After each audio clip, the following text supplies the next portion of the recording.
I'm 30F, and my husband is 30M. We've been together for 7 years. I love my husband, and he's an amazing man, but we have flaws like everyone else. We both aged out of foster care and met at a youth fulfillment program, basically a work camp that helps kids with no families learn the fundamentals of living, finances, and certificates as needed. We were both 18 and stayed in contact after the program ended. He made it clear he liked me, but I was truly petrified of men at that point in my life due to past experiences and rejected him a bit harshly. I reached out to apologize, and we became friends. Then, a year or two later, I saw he posted on Snapchat that he was in my area. I asked if he would want to go on a date so I could practice being comfortable around guys, and he agreed. He never made a move, never touched me, and never made weird eye contact. If I said no, he didn't ask a second time, not even as a suggestion. We went on these platonic dates for months with nothing happening, and one day I asked for a hug and then asked for a kiss, and he asked me to be his girlfriend. We got married a year later, and our 7-year anniversary is around the corner.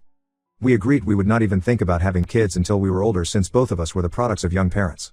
We've really just focused on getting by using as little money as possible and saving up every dime to buy a house. Thankfully, we got our house a few months ago, and we were both able to quit our second jobs and, for the first time, only work regular 9-5s. Yay! I've discovered I really like gardening and baking, and I love having a real home. We have been discussing adding to our family by having a baby, and I feel very ready to be a mom. Scared still, yes, but ready. But my husband brought up how sad I would be if I had to quit since I've worked so hard. I told him I had zero plans to quit, I would only take maternity leave. Plus, my company allows maternal and paternal remote options for 1 year after birth, so I can just work from home if needed. I know it has a lot to do with a newborn, but giving up the security of my paycheck is simply not an option. He told me this was what we worked for, to make our own perfect family opposite from what ours were like, and I was blindsiding him by changing my plans, and I told him no plan has changed, I can have a career and be a mom. Plenty of women do it. He doesn't have to quit his job to be a dad, so why should I? He said it wouldn't work for a baby's needs, and I told him, okay, since I make more money than you do, why don't you quit? And I go back to work remotely after healing from birth. That way, we have both hands on deck, and we don't have a severe loss of income as I make $89K/year and he makes $52K/year. He mentioned that if I trusted him fully, this shouldn't be a problem. I told him I trust him, but I don't trust our current economy, but I left out that I really do genuinely think quitting my job with no savings, wiped out by getting the house, and relying on a man is absolutely stupid. He had plans made previously with his parents and had to leave, so we said we would pick up the conversation when he got home, but he's very upset. I am madder than I have ever seen him, and I don't understand why he just assumed I would quit. Not only do I not understand it, but it makes me trust him a lot less than I did yesterday. I have a bad habit of running for the hills when problems come up, and, not gonna lie, this is making me really nervous. Thank you for reading all of this, if you have. I'm open to what could be going through his mind or why he is thinking like this, it really just doesn't seem logical to me. He's been watching all of these videos of stay-at-home wives and girlfriends, and I feel like this is influencing him a lot. Edit. There was an update to this post that got deleted. We are no longer together. Update 1. It's been a few days since he came home and told me he met a girl at work and that she's a better woman than me and that she has a son already and will be a stay-at-home wife or girlfriend or whatever the fuck. He gets his happy ending, I guess. He texted me right before I got off work and asked me to pick up food from one of our usual date night spots. I got home and noticed his car had boxes in it and a woman I didn't know. I tried opening the door, but it was locked, and she just looked at me. What little was left of our savings, he took. And both of our cats. I didn't see this coming at all. I haven't told any of my friends yet. His adoptive parents have been dropping me off food that I can't even force myself to eat. I haven't cried yet. I'm kind of still in shock. I wish I had a family to run to. But for now, the internet has to do. I haven't answered any of his calls or texts. He keeps trying to check in, asking if I'm okay. How the fuck would I be okay? I never thought he would cheat. I asked him to promise that if there was ever someone else, he would just tell me as soon as he knew, but they'd been together for at least 6 months. So while he was calling me selfish for not wanting to put in my 2 weeks and be a stay-at-home wife, he was dating her the entire time, planning a future with her the entire time. I feel stupid. I should have taken everyone's advice more literally. When I asked him to go to therapy, he wouldn't. His parents think he's had some type of mental break. I should have stayed afraid of him and avoided him. I should have chosen a better outcome for myself. I just feel like the same girl that no one wants to love anymore all over again. I know what he did isn't my fault, I know I could never stop him, and really, do I want a man who doesn't want me? Never. But that just doesn't stop it from hurting. Update 2. I really want to say thank you from the bottom of my heart to all of the people who reached out to me with well wishes. Especially for other spouses who experienced similar things, it helped so much more than you could ever know.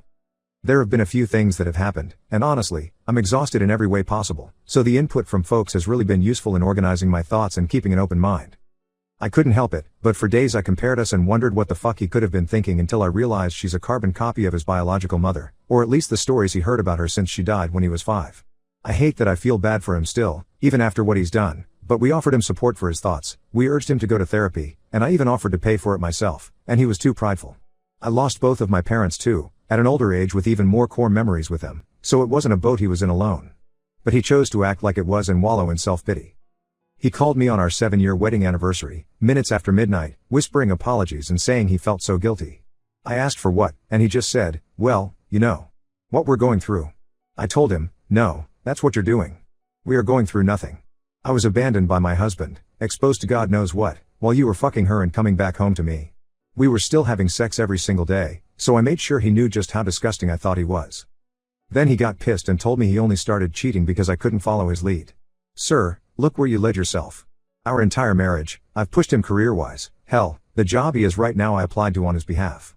Meanwhile, I'm pretty sure he doesn't know, or didn't even know, what my full job title is.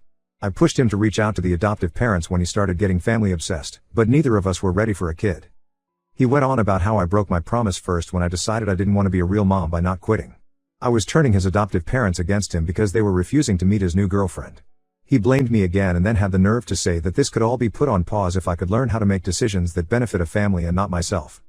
I asked point blank if he was insinuating that we could get back together if I quit my job. He told me, yes, I will always love you, but you make things more difficult than needed. I hung up and blocked him on everything. I spent the rest of the night hugging wine in the bathtub and wondering what the hell kind of person I had been sharing my heart with. The next day, he went public with their relationship, posting a photo to Instagram, and most of our mutual friends reached out, with my closest friends commenting less than kind things on the photo. As it turns out, he and his new girlfriend have been together for 7, almost 8 months. She is 20, and her son is around 2. I reached out to her ex, the father of her son, who she had left to be with my ex-husband. She moved out in the middle of the day and took their kid, so he was just as blindsided, if not more, than I was. We met up and went for a walk, stopping at a bar. They literally cried, laughed, hugged each other, sang songs way too loudly, and sobbed in public like lunatics, but it helped so much. We also made sure to exchange evidence for any court battles. I'm a little iffy towards him for now considering that they had quite the age gap. She was 17 when they met and he was 26. He said she lied about her age, they met at a college party, and then next thing he knew she was pregnant. He gave her money for an abortion, but she came back with baby clothes instead, so he tried to do the right thing and moved her in with him. Also, she's not actually allergic to cats, she just hates them. She was also very aware that he was married and had been to the house multiple times. He admitted he had cheated on her before their son had been born, while she was pregnant, but that she didn't tell him she knew until after she had moved out with their son. He said he was still texting her every day, not just about their son but also about possibly working things out. He wants her back, but she seems to be head over heels for my husband, just like I was. I told him good luck, but yeah, that's not the direction I'm going in at all. This time he made his bed, and he will lay in it for good. Our chances of reconciliation are 0. I have never accepted someone back into my life after a betrayal, and it won't start now. At first, I wanted to make sure the divorce was as short and simple as possible, even if it meant giving up some things, but after that conversation, I decided I'm fighting tooth and nail for everything I can possibly get. I live in a no-fault divorce state, but my state does have special laws for adultery. You can still sue for it here, and the divorce attorney I've consulted said it looks pretty good that I won't have to pay him alimony. He also told me to look into every single banking transaction in my accounts, as he did not think they got an apartment on his income without some extra cushion, aka my money, and he was right. Last year, my ex-husband told me he got really into stock trading and asked if he could invest some of my money as well. Guess who was never doing any stock trading, and the screenshots he showed me were all fake or pulled from somewhere else, and he had been sending that money to his girlfriend or saving it for their new place. I've been pretty enraged since finding that out. He asked his adoptive parents to ask me to allow him visitation rights to see the cats after he had to give them back once he realized his new girlfriend is allergic to them. I relayed that he needs to first run me my fucking money and then take it up with the judge. I didn't think visitation was a real thing for pets, but according to my lawyer, it very much is. I officially filed for divorce yesterday, and he emailed me quite a colorful email about how selfish and bitter I am for not putting my pride aside, being so fast to file for divorce, and refusing to let him stop by the house to see the cats that now he's accusing me of cheating. I read somewhere that you never really know someone until you're divorcing them, and I can truly confirm that is true. I felt like you guys deserve some sort of update considering how much support I was given. I can't share more details for now, but I really thank you all again.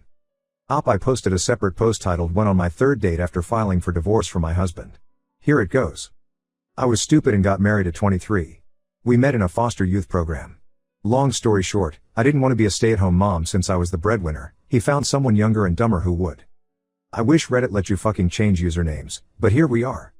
I had to pick up another job to make sure I'd be able to afford the house on my own, but when my regional lead from my main job heard about it, they gave me a promotion that actually cut down on my work time and gave me more money. I still kept the second job. It keeps my mind busy. Most of my work days were spent in collars and heels, but the side job is an overpriced membership-only gym that I definitely can't afford without my employee discount.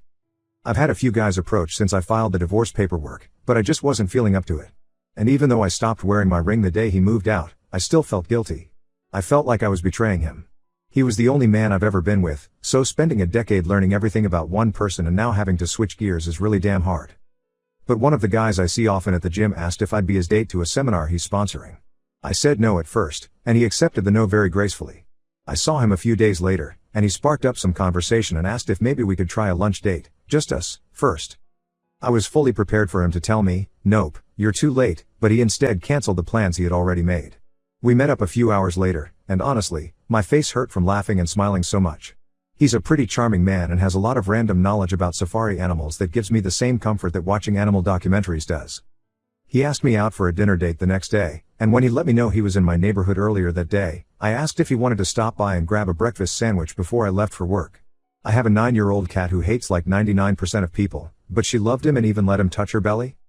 He dropped me off for lunch at work, and we met up for dinner, and ever since we've been texting almost nonstop. I've never felt this comfortable with someone so fast in my life. It's scary, but I've already told him that we're separated. I haven't told him the nitty-gritty details, just that it didn't work out and we outgrew each other. But the seminar was this past weekend, and I went as his date. It was a great night. I tried champagne for the first time, had the best conversations with some of his associates, and did a little professional networking too. The tomboy teenage girl I used to be would never believe this shit, but more than anything, I'm grateful for the support of my friends, who got me through the tough nights so I could make it to the good ones. Only up from here, I guess?